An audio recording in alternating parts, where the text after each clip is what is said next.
It's time for Media Watch. James Creedon is in the house, as young people say. How are you doing? Not too bad. And yourself? I'm very well. It's good to see you. Now, the Nicolas Sarkozy's campaign music has been released. Sounds a bit like a Hollywood blockbuster. All right, I think we need to take a listen to this one. Now, this is not I hasten to add, it's not the official video that goes with the music. This is a kind of an edit I put together of his meeting yesterday at Marseille. But this is the official music that is going to be we're going to hear at the future campaign rallies. Let's up the tempo there and let's take a listen to this because it's pretty dramatic stuff. It sounds like a blockbuster or some sort of a war movie, right? All right, okay. Let's listen.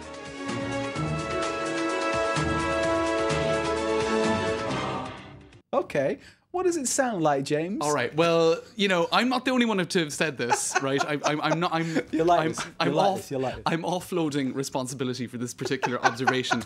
Let's play the music to Jaws, that other dramatic piece of music, and let's see. I think there's some similarities. I don't know, but you've got a lot of heavy sort of percussion and string and music. Now, actually, going back to Sarkozy's piece of music, it was composed by a pianist, a French pianist called Laurent Ferlet. Yeah. It was recorded in Sofia, Bulgaria. A lot of people are saying, hold on a minute, the campaign poster shows the Greek sea in the background because people were trolling through the references and they said, so the sea in the background of his poster is Greece, and the music for his campaign was composed in Sofia. Isn't this meant to be a campaign about France and about, you know, French values? It's the president's international standing. It's the king of foreign policy. It says all these things. There you go. That's a very good argument to come back with. I'm not going to make the argument for him, James. Right. Okay. But it's an argument he could come out with. But what is quite interesting is the guy who composed Sarkozy's campaign music has composed music for TV series for TF1. Okay. So he's used to sort of composing dramatic music for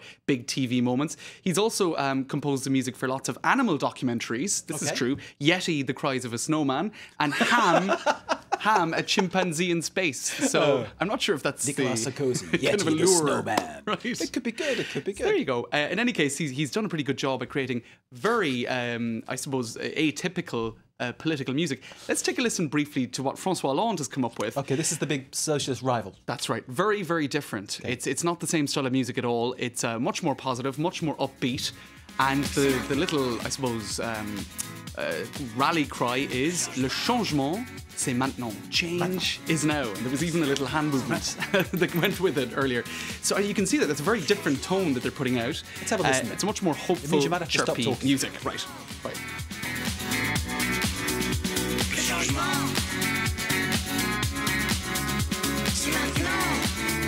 Okay, so this is trying to tap into the French electro-pop scene, isn't it? You know, it is, that's right. What do I know about that is the question I'm asking myself. But that's what it suggests to me. It mirrors some of the sort of, trendy, very contemporary sort of music sounds. And the problem with that is that you could go the other side and become Eurovision kind of kitsch, which everyone will laugh at.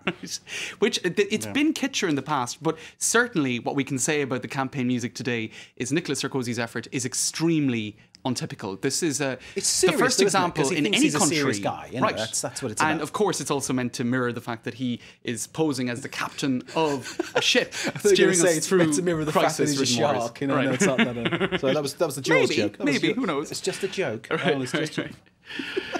Well, a strong man. It's meant to kind of conjure up images of strength. So we've got Nicolas Sarkozy with the Jaws ripoff, who's a strong man. Yes. We've got François Hollande with the kind of like French changement, Europop, changement, c'est maintenant, as the hand symbols went as they plugged a few weeks ago. Yes. Tell us a bit about Marine Le Pen.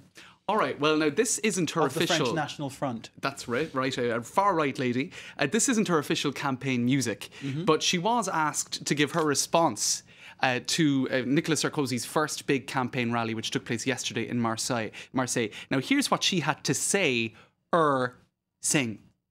We'll take a listen. Encore des mots, toujours des mots, les mêmes mots, rien que des mots. Votre numéro d'Alida est assez au point.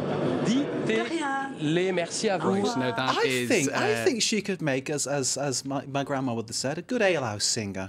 She might, yeah. I mean, she's not a bad singer, and she's can certainly carry a putting tune. it to It's quite the. nice, She's isn't it? putting it to the service of her political message, which is that Nicolas Sarkozy is full of the same old guff, the same old wind. Parole, parole, parole. It's all words. There's nothing really behind it. That's what she wants the message she wants to give across, because of course Nicolas Sarkozy has been making a big effort to eat into the far right electorate. So her message is, it's all just talk. I'm the woman to elect if you want the far right policies. And the thing is that since she's taken over from her father, Jean-Marie Le Pen, who had a terrible reputation and was feared as this kind of right-wing lunatic, whether he is, whether he isn't, is not for you to judge. Since she's taken over, she's given them a more human face. That's right. She's a very charismatic political operator, and certainly this sort of appearance, goes down well. It goes down well, which is dangerous for those who don't want to see the far right get into power. Okay, time for a quick last one. Yeah, all right. Well, just a quick coverage of the big political story of the day in France. It was on the front page of Le Monde this afternoon. Jean-Louis Borloo, I think we have pictures of him, former environment minister, and he actually was a campaign. He launched a campaign for the presidential election, and then very quickly afterwards pulled out of the race. Now, he used to be a minister in Nicolas Sarkozy's government. Some are now saying, such as Michel Sapin, who is one of François Hollande's top aides, this is François Hollande's Socialist Party candidate, that this was a quid pro quo. This was a deal. Why did he pull out? Because now the rumour is that he's been offered a top job in a French semi-state company called Veolia. So some are saying he pulled out of the election campaign, possibly because he was offered a plum job in a semi-public business called Veolia. It's an environment, sort of transport, energy, water giant.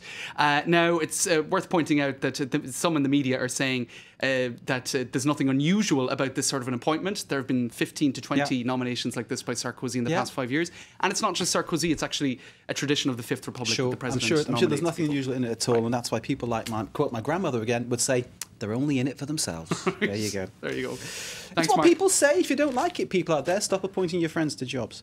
There you go. James. Thanks, Mark. Thanks as ever. James Creedon there with Media Watch. Stay with us. We've got much more to come here on France 24, including all that's moving and shaking on the internet in web news.